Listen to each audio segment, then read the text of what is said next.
Welcome back to the Fan Speak Network and a very fun best ball series that we're going to be doing now that the NFL draft is completed. We are going to talk about rookie risers in BBM or, of course, these summer best ball contests and rookies that we should be targeting based on their talent, based on their landing spot, based on their competition, based on their coaching. For all these reasons, we're targeting them now and probably for the foreseeable future this best ball season. And these are why. And we are starting, of course, with the unicorn. That's his position. Wide receiver / cornerback, but mainly wide receiver. It sounds like Travis Hunter from Colorado landed with the Jacksonville Jaguars, who traded up to secure this unicorn. Steve, why should we be targeting Travis Hunter in best ball now and probably all summer? Well, as you mentioned, he was second overall pick, first offensive skill position guy, and he was the most talented receiver in this class. Even in last year's class, he probably would have been third at worst, probably in above Odunze, and that was just such a stat class. I mean, that's the level of talent we're talking with a guy like Hunter. He dominated on his way to win the Heisman this year on both sides of the ball, but he was the best receiver in the nation in some metrics, and just truly was such a core component to Colorado's offense these past 2 years. And the other thing is, with the coach speak saying, offense is going to be his primary position, that's not something he had. At Colorado, his primary position was technically on defense. Those were the meetings that he was going to. That's what he was practicing more. I think we just see he's just such a smooth route runner and smooth player to begin with. Now we see the refinement factor with Travis Hunter. And also he's not going to class anymore. His class is the football field and the film room. And so he can focus on that more at the NFL level.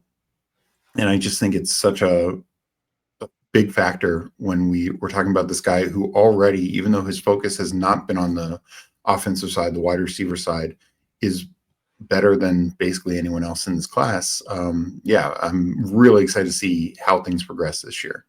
Yeah, I think, like you said, you touched on it. He was in the defensive meetings. He hasn't even scraped the surface of he's in the offensive meetings. He's spending most of his time there. Yes, they're probably going to work him in on the defense. And, they said it's going to be fluid, but they made it clear, it starts with the offense, and he's, going to be in the offensive meetings.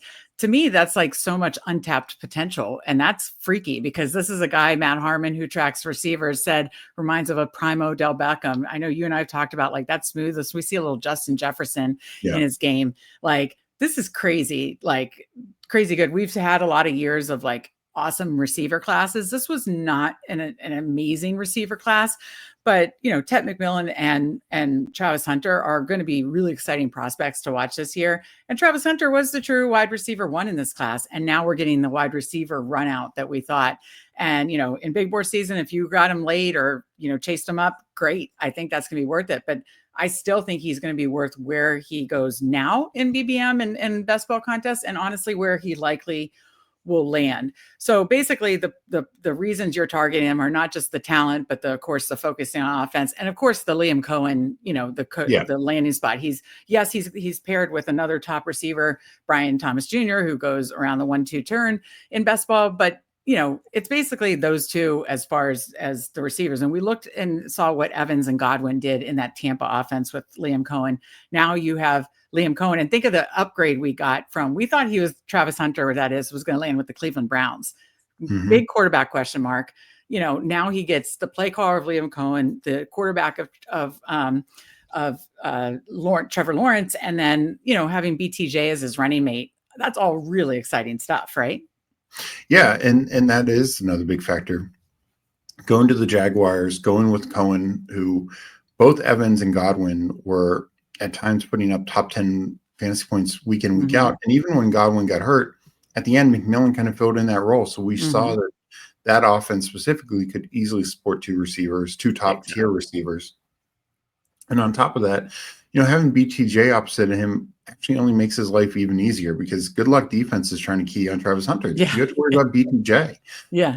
And look, Trevor Lawrence has not had the greatest start to his NFL career between bad coaching, injuries, just not having enough weapons. But now no excuses anymore.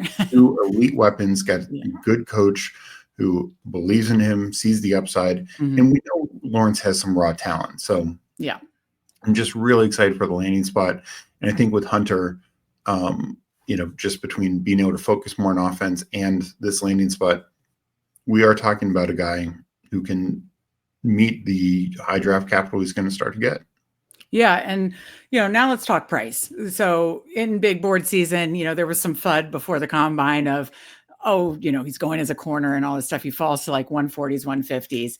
And then as people realize, no, he's going to play offense. But then, again, the FUD, the question of how much he rose from the 150s, 140s and slowly rose into the early 100s. And then people were like, okay, he's going to be drafted in the top, 3, and he's going to be on offense for sure. And he got drafted, then moved up into the 90s, 80s, 70s, and pretty much landed in the 60s. I was taking him as high as like the mid 50s. Well, now forget what you got him at, because these are two, we're in different contests. It doesn't matter what you got him at or what his price was, best or worst case in the big board season. We're now in a whole new best ball season, starts over now. And we've heard rumors of him going, certainly higher into the third round. But we truly believe that, and our rankings come out this week, that Travis Hunter should be a 4th round pick right now. And quite honestly, when when prices settle, I think he's going to land at the 3-4 turn and settle, and that's where he should be. Talk about the price and what we're getting there. Yeah, you're talking about him in that area, in that range. And I agree with you. I think he's going to be 4th round or at the very tail end of the 3rd round. And we're talking about, that's kind of the 2nd and 3rd tier of receivers. Like, a lot of the core starters, elite upside guys are already gone. So you're competing against, Devonta Smith, Rashee Rice, Xavier Worthy is, I think, currently 37th in ADP. There's just a lot of guys in this range that I think he can easily exceed. Some, a case like Devonta Smith, they're just probably not going to throw the ball near enough.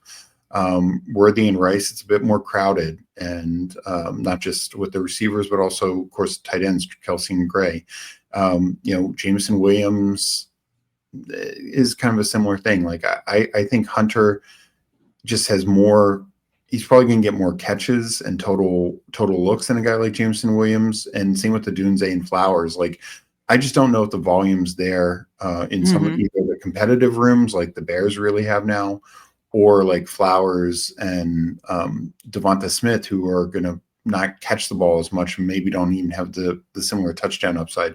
The other thing with Travis Hunter is he's just a shade over 6 foot, but he plays taller, he plays bigger. We saw so many like big time catches in the end zone at his career at Colorado, and there's no reason that can't continue. One of the things that, if you look at the last couple of years for Trevor Lawrence, one thing that held him back is he just needed the end zone about a foot wider. Yeah. So many one foot down touchdowns where he just couldn't get that second foot down. Ridley 2 years ago had a couple, and Kirk and a few other guys, same thing was happening last year. You're getting a guy like Hunter who's so excellent. His body control is incredible. Yeah. And so Lawrence puts up those balls where only his receiver can get it. Hunter's the guy who's going to go and get it. Him and Thomas, obviously. But yeah, I just really like him in that area, competing against those guys. I think Hunter can outscore a lot of them. Yeah, and that's why I have the board up, and I just wanted to make this point. Like, I've done 2 drafts today, one our sibling showdown, one on my own to do like a first BBM of the season. I took Hunter in both. I took him once. I just wanted to get him in the 4th round. I believe he is a 4th round pick, and I believe he'll settle in that 34 turn. I took him at 42, and then in ours, we got him at, I believe, 48 or somewhere around there. You'll see him, if you see him in the 4th, and if he falls to the 5th, I think it's a major buy right now, because yes, there is major rookie steam right now, and some rookies' prices are out of control. This is not one of those cases where it's out of control. If you see Hunter in the 4th or 5th round, you should take him. If he's in the 4th or 5th round right now, you should take him, because look at who he's competing with. I think he slots in right after Devontae Adams. Essentially, I think he should go ahead of Tet. because I think he is a Mhm. true wide receiver one in this class. And then, you can make conversations about like Worthy and Rice and Smith and JMO. And, again, some of these guys I think should be going lower because for the various reasons you talked about, like Dunze and Flowers, and, Tet should go higher than probably them. But, again, our rankings will be out, but you could see why we have Hunter, kind of basically ranked in the early 40s, Yeah. basically just looking at these rankings. And so it makes sense why. And so again, if you're seeing him in the 4th and 5th round, today, this week, next week, take him. I think he belongs in the 4th round, and I think he's going to land at the 3-4 turn. So I think we've made a clear case of why he belongs there. Any final thoughts on Travis Hunter? I just cannot wait to watch him, and I'm so excited he got a fun landing spot. Yeah, I think you said it best. Like, it doesn't matter where you thought he was going beforehand. Yeah. This is probably the best outcome you could have gotten, because with the Giants, it would have been a questionable quarterback situation, and again, a clear number 2, probably not the volume and talent you wanted. Browns, he probably could have been the number 1, but just terrible quarterback situation. Here, he kind of gets the best of both worlds. Good coach quarterback situation, and sure, he's the number 2, but it can be a very good 1A, 1B, because we saw Liam Cohen do this exact thing 1 year ago. Exactly. No, I think that sums it up perfectly. So again, we are doing our 10 favorite rookies and doing a whole series that'll be released all this week through the weekend. This is the first one, Travis Hunter, but stay tuned for many more that'll be coming on the channel of rookies you should target this BBM season, starting right now, and where we think they should appropriately go. So this has been fun, Steve. For Steve, I'm Meg, and we will see you next time.